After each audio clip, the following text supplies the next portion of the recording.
और मेरे भाई क्या हालचाल, कैसी हो बहन? कितना काम करा?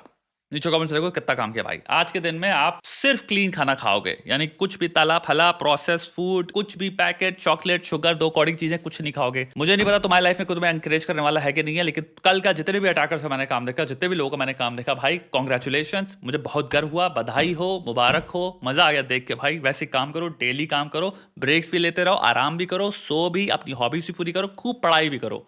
खूब पढ़ाई से मतलब रीडिंग, अपने दिमाग को खूब खाना भी दो। और जिससे काम नहीं होता, बेचैनी रहती है, गुमसुम रहते हो, खोए रहते हो, अटैक मोड उठाओ ताकि सारी चीजें स्ट्रीमलाइन कर पाओ, जितने भी गोल्स हैं उनकी तबाही मचा पाओ। एवरी सिंगल डे जो भी सेट कर रहे हो, तो वहां पर टेम्पलेट्स हो तुम्हारी हेल्प कर रही है, ब्रेक डाउन कर रहे हैं चीजें फोड़ते कैसे हैं, वो है अटैक मोड। तुम भी अटैकर बनो भाई, अटैक करो भयंकर लेवल पे।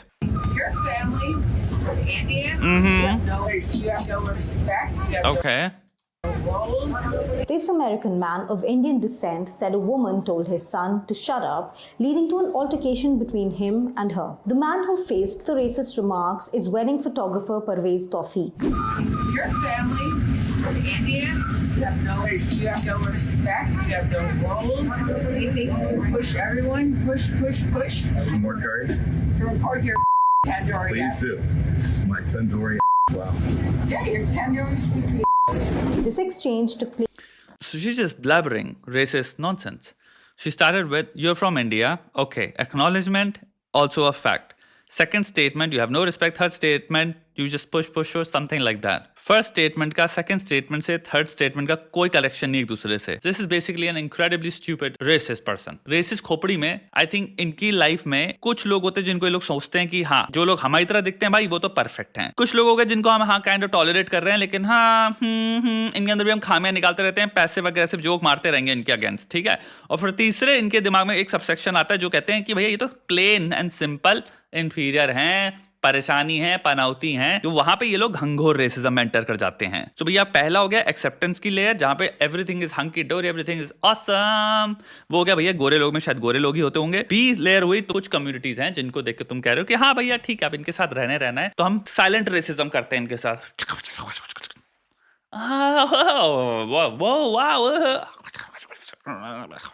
आपस में गॉसिपिंग में हैवी रेसिज्म होगा, लेकिन सामने नहीं होगा. तीसरा हो जाता है जहां पे जिनको आप सिंपल आउटराइट इंफीरियर समझ रहे हो. मैं यहाँ पे एक और थोड़ी सी बात गहरी करना चाहूंगा रेसिज्म के रूट के बारे में भी. हम कुल मिला के बात कर रहे हैं, हमारा ब्रेन कैसे रजिस्टर करता है, इस हम अदर्स के बारे में बात कर रहे हैं. अदर्स के अंदर कुछ भी हो सकता है. रेसिस्ट ख्याल की फाउंडेशन है somebody who is not us. ये आता कहां से है और क्या ये हम सब में है? ये आता है भैया लाखों से लाखों साल का एवोल्यूशन से, बायोलॉजी से. कैसे? 10 लाख 20 साल से आपकी सारी पुश्तें, आपकी सारी एंसेस्ट्री जंगलों में रह रही थी. तो आपकी एक ट्राइब थी, आपका एक ग्रुप था. आपका जो ग्रुप था वो लोग परिचित थे, आप उन पर ट्रस्ट करते थे, ठीक है. तो वो हो गया इन ग्रुप. जब भी आप कोई भी कार्य कर रहे हो, कर्म कर रहे हो, आपको बाहर जाना पड़ा, आपको फल लेने हैं, जैसे आप फॉरेजर हो, आपको हंटिंग कर रही है तो आप बाहर जा रहे हो. जब भी आपको कोई ऐसा इंसान दिखता था जो अपरिचित था, आपको नहीं पता ये आपको खत्म करने आया है, आपको नहीं पता ये इंसान आपसे सारा सामान छीनना है, आपको नहीं पता भाई ये रेडर है, इन्वेडर है, कुछ भी है. सो ऑटोमेटिकली पहला जो इंस्टिंक्ट आता था अदर्स को लेके वो था डिस्ट्रस्ट का या मिसट्रस्ट का. सो रेसिज्म की एक्चुअल में जो भावना है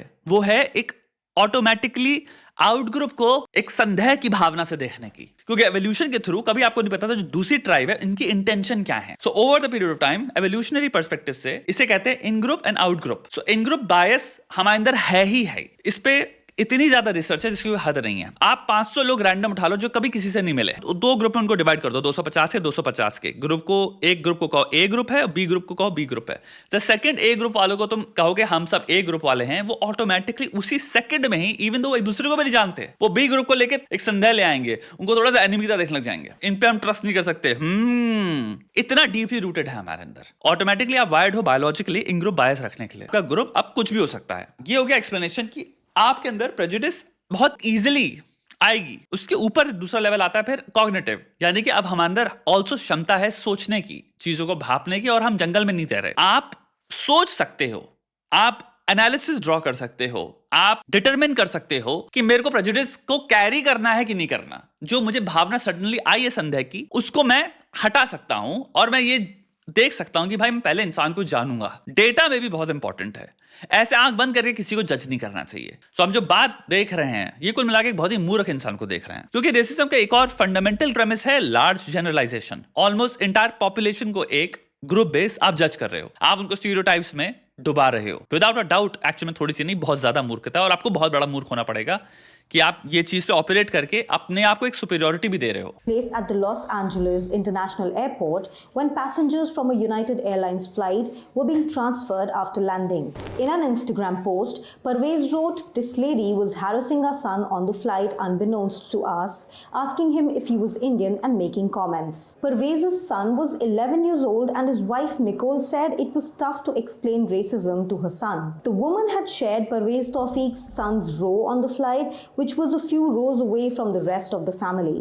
He said that while they were on the flight, she asked his son if he was from India, and when he responded in the affirmative, she said she would talk to his parents. Some more? Please, by all means.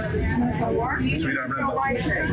No, you can remove her though from being rude and racist right now. Can you do that or no?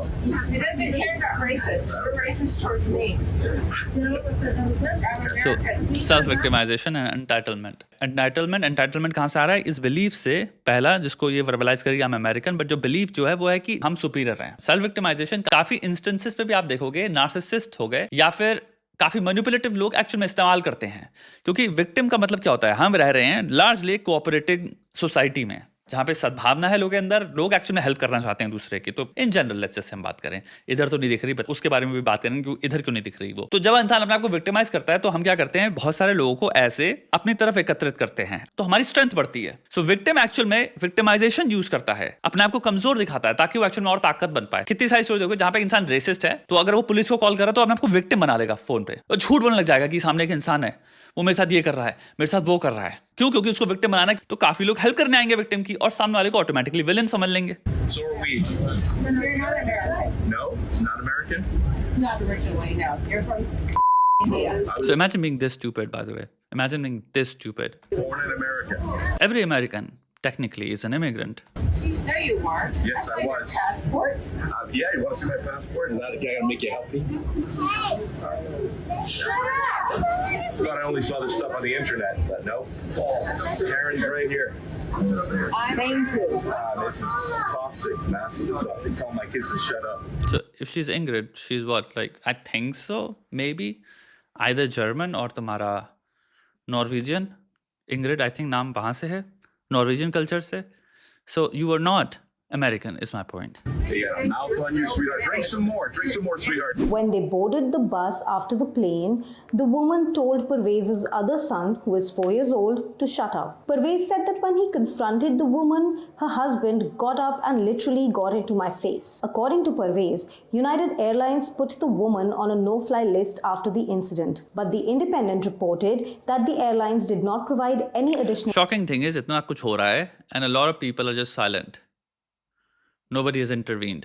And I think the situation would be very, very, very different अगर यहाँ पे if this was happening against an African American या black people, black family. And उसके पीछे again psychological reason नहीं हो सकता है कि अमेरिका में इतने ज़्यादा तुम्हारे Black Lives Matter, ये तुम्हारा जो प्रोटेस्ट थे फ्लॉयड वाला, उसके बाद ये लोग इतनी बार तुम पोस्ट कर चुके हो, तुम इतनी बार आपको रिहर्स कर चुके हो कि तुम अपने दिमाग में पूरा पूरा प्रिपेयर्ड एक स्क्रिप्ट लेके बैठे हुए हो कि जब रेसिज्म होगा तो मेरे को कैसे करना है रिस्पॉन्ड एक ब्लैक इंसान के अगेंस्ट। आपके दिमाग में ये है नैरेटिव स्क्रिप्ट। लेकिन नैरेटिव स्क्रिप्ट में अभी क्या हो रहा है? रियल रेसिज्म हो रहा है, और लेकिन जो उसके साथ हो रहा है वो ब्लैक नहीं है। This could be one of the reasons. information about this. In the viral video of the argument, Parvez and at least one other passenger alleged the woman was drunk. After their argument, a staffer on the train was seen talking to the woman when another man was heard saying, Hey ma'am, she's out of line. She's drunk and we need her off the bus. We need her off the bus. You need to get off the bus. You need to get off the bus. And thank God the right people are here, standing like up for us. Thank God for that. The woman was then taken off the bus, and when she attempted to talk to a ground staff person on the tarmac, another passenger stood up for Parvez. She got on the bus, cussing and screaming. She started calling racial slurs to this nice family. Didn't do anything. She doesn't need to be on this bus. She needs to go on the other bus. She's making me uncomfortable. So also for people I think who don't understand, they have already landed. Plane से airport जाने वाली जो बस होती है ये उसमें अभी ये शायद 3 मिनट से 5 मिनट की बस होती है, इसमें यहाँ पे everybody is already waiting for the airport and then अपने घर जाएं। So that's where the situation is. So the most they can do is actually just put her on a different bus, but the whole bus ride is also तुम्हारे 2-3 minute की at most. It's really uncomfortable for my family, and there's small children here. She's cussing and swearing at small children. I would love her blood alcohol level taken. Pointing out that only one person supported them, Parvez Tawfiq's wife Nicole wrote on Instagram, "My husband and I felt incredibly alone.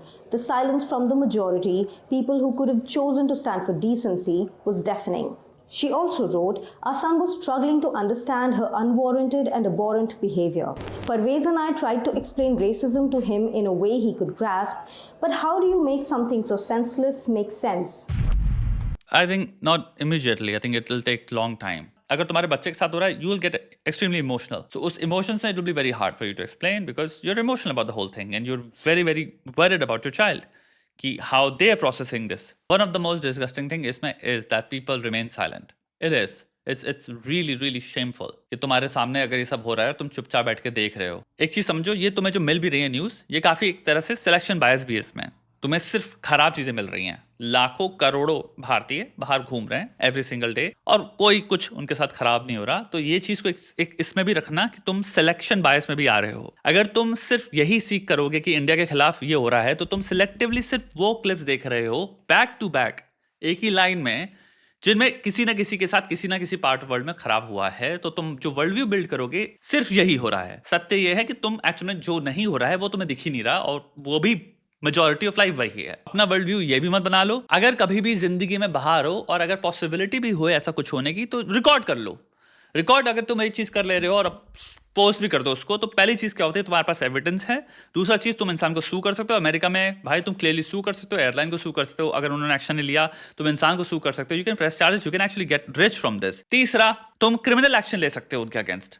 ये possible है बहुत सारी जगहों पे, बहुत सारे दुनिया के कोनों में. रिकॉर्ड करने से और उसको पोस्ट करने से फिर वापस अवेयरनेस बनती है. जो awareness I think African American के खिलाफ जितना भी तुम्हारा रेसिज्म हुआ है, जितने भी इंस्टेंसेस हुए हैं उनके अराउंड जो बनी, वो इसलिए बनी क्योंकि वीडियो एविडेंस था. जितना ज्यादा ये क्लिप्स मिलेंगी लोगों को, उतना ज्यादा लोगों की कॉन्शियसनेस में आएगा कि यार नहीं यार, इनके खिलाफ भी हो रहा है और ये भी गलत है. और मानो या ना मानो, मेजॉरिटी ऑफ लोग नहीं चाहते किसी के भी अगेंस्ट रेसिज्म हो. वरना इन फॉरेन कंट्रीज में इतनी ह्यूज पॉपुलेशन ऑफ इमिग्रेंट्स रह ही ना पा रहे होते जो रह रहे हैं, जो कि अब इतना ज्यादा हो गया कि अब इनका थोड़ा सा दिमाग खराब हो रहा है कि भाई तो हम माइनॉरिटी में आ रहे हैं. लेकिन अगर इतनी प्रॉब्लम्स होती तो पॉसिबल ही नहीं होता ना यार. बाकी अपना काम करो भाई. इकोनॉमिकली पावरफुल बनने में बहुत तगड़ा फोकस करो. साइकोलॉजिकली पावरफुल बनने में फोकस करो. साइकोलॉजिकल जब पावरफुल बनोगे तो रेजिलियंस आएगा. इकोनॉमिक पावरफुल से स्टेटस आता है. स्टेटस से भी लोगों की फटती है. सिंपल सी बात.